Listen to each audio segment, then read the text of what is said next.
Hello once again, and welcome back to Hoosier History, Legends, and Heroes.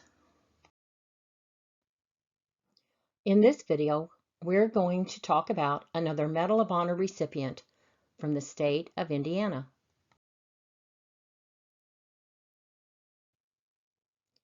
Ira Hough was born on July 2nd, 1843, on his paternal grandfather's farm in Middletown, Henry County, Indiana.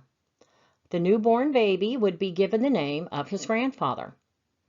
Ira Hough the elder was born in North Carolina and would move to Henry County, Indiana. Ira was the son of Jesse and Dorothy Hough. Jesse would pass away when Ira was a young boy, and his mother would remarry. There is a question about how to pronounce Ira's last name. I found this census when Ira was 17 years old, living with his mother and stepfather, and they were still in Indiana, and the census taker wrote his last name down as Huff, Huff. I believe this lets us know how we should pronounce his last name. And as a matter of fact, Huff is a family name of mine on my mother's side of the family. And my Huff ancestors came from North Carolina as well. So, I'm sure you can guess where I'm going with this.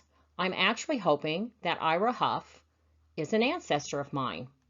And I'm planning on doing some research to see if I can find out where our connection may lie. In this video, we'll be introduced to another Indiana infantry regiment that we haven't learned about in past videos. The 8th Indiana Infantry is the one we'll be looking into in this video. One of the commanding officers of the 8th Indiana was Colonel David Shunk. The 8th was organized August 20th through September 5th of 1861 in Indianapolis. On September 10th, they were ordered to St. Louis, Missouri. As you can see listed here, the 8th Indiana was involved in many battles of the Civil War. In August of 1864, they would be assigned to the Army of the Shenandoah, 19th Corps.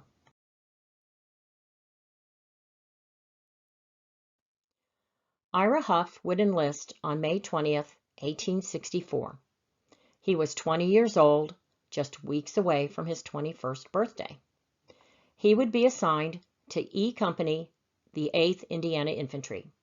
He was 5 feet, 11.5 inches tall, fair complexion, black eyes, black hair, and it was noted he was a farmer born in Henry County, Indiana. In the fall of 1864, Ira, along with the 8th Indiana, would be in Virginia. He would fight in the 3rd Battle of Winchester on September 19th, and 3 days later, the Battle of Fisher's Hill. The next battle for the 8th Indiana was the Battle of Cedar Creek. General Phil Sheridan was the commanding officer of the Shenandoah Army. In the fall of 1864, General Ulysses S. Grant had ordered General Sheridan to find the remaining Southern resistance in the valley and to deny the Confederate Army the benefit of food and supplies, forcing them to retreat. The Confederate Army in the valley was under the command of General Jubal Early.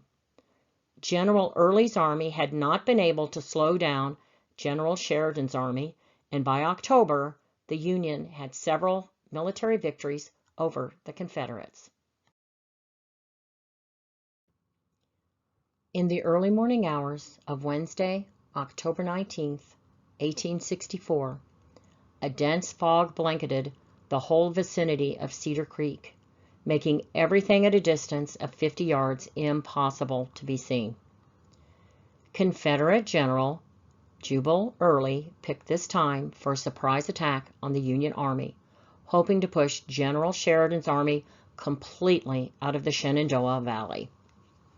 The early morning was cold, and Union soldiers were wrapped up in their blankets, asleep. The soldiers on guard duty were doing their best to peer through the dense fog.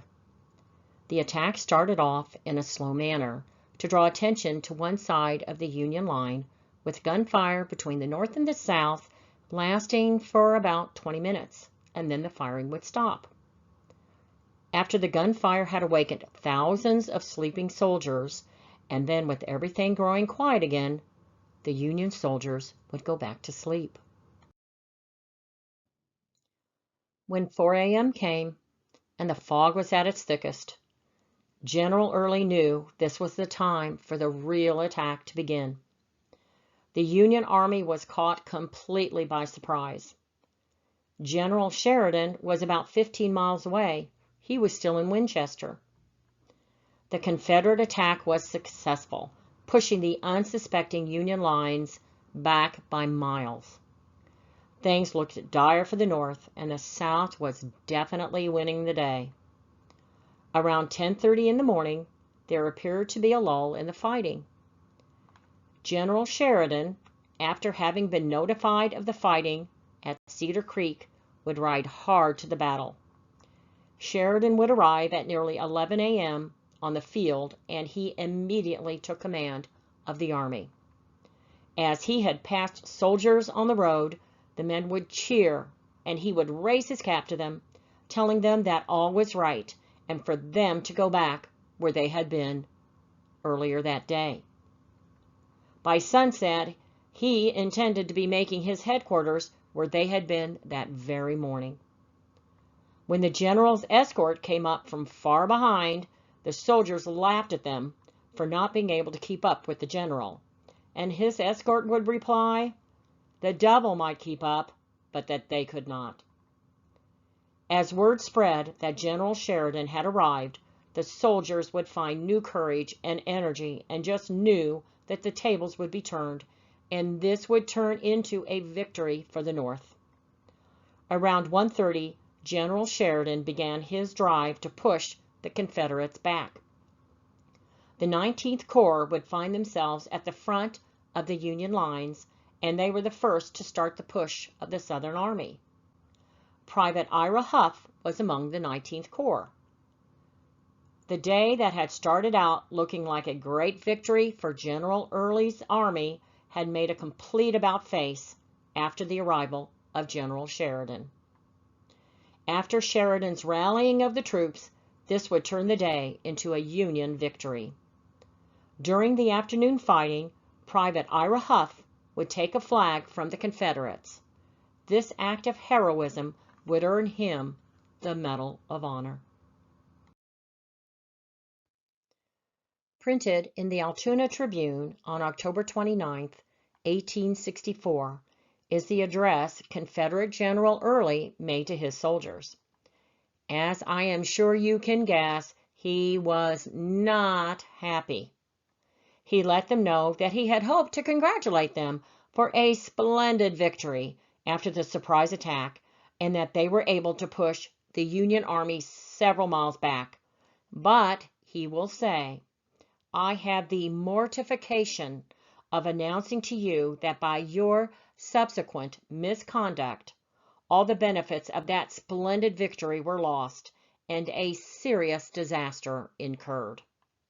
He follows with all of the mistakes and errors made by his soldiers, which turned the victory into a defeat. This victory for the Union extinguished any hope for future Confederate offenses in the Shenandoah Valley. It is also believed that this victory, late in 1864, helped ensure the re-election of President Abraham Lincoln. During the Battle of Cedar Creek on October 19, 1864, 21-year-old Private Ira Hough would capture a Confederate flag during the heat of battle. I don't know if General Sheridan actually witnessed this act or heard of what Private Hough had done, but General Sheridan would immediately give orders for Ira to have 20 days leave, and the general sent him to Washington. Not only did General Sheridan give Private Hough a 20-day leave, sending him to Washington, he also sent him to meet President Lincoln. What an honor that must have been for a private to actually meet the President of the United States. But President Lincoln also awarded Private Hough with his Medal of Honor on the 26th of October, 1864. This was exactly 1 week after the battle. I wish I had been able to find a description of the actions of Private Ira Hough that day, but I was not able to. They must have been something to see. The citation for his Medal of Honor reads, "The President of the United States of America, in the name of Congress, takes pleasure in presenting the Medal of Honor to Private Ira Hough, United States Army, for extraordinary heroism on 19 October 1864 while serving with Company E, 8th Indiana Infantry, in action at Cedar Creek, Virginia, for capture of flag."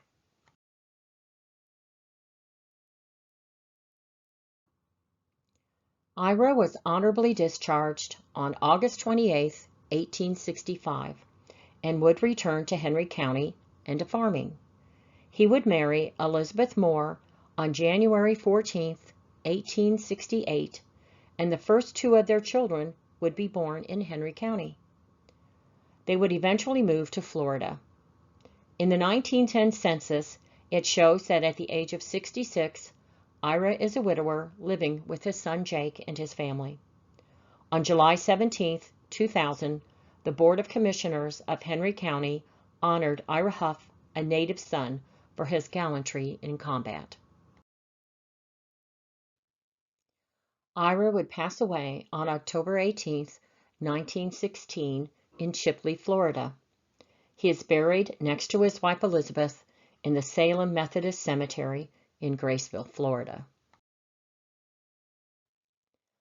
Thank you for watching, and I hope you enjoyed hearing about Indiana Medal of Honor recipient Ira Hough, who was born in Henry County and who was awarded his Medal of Honor from President Abraham Lincoln himself on October 26, 1864, for his heroism shown at the Battle of Cedar Creek, Virginia.